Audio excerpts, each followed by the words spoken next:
दक्षिण सोलापूर तालुक्यातील सीना नदीवर असलेल्या संजवाड ते औराद रस्त्यावरील पुलावरच ठिकठिकाणी खड्डे पडले असून या खड्ड्यांमुळे नागरिकांसह वृद्ध महिला आणि शाळकरी मुलांना नाहक त्रास सहन करावा लागत आहे।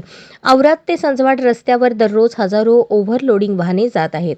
एनटीपीसी आणि इतर कंपन्यांची राखेची आणि साखर कारखान्याची मळी वाहतुकीची वाहने जात आहेत। त्यामुळे औराद संजवाड भागातील शेतकरी, ग्रामस्थ, महिला वर्गाला या रस्त्यावरून जाताना जीव मुठीत घेऊन जावे लागत आहे।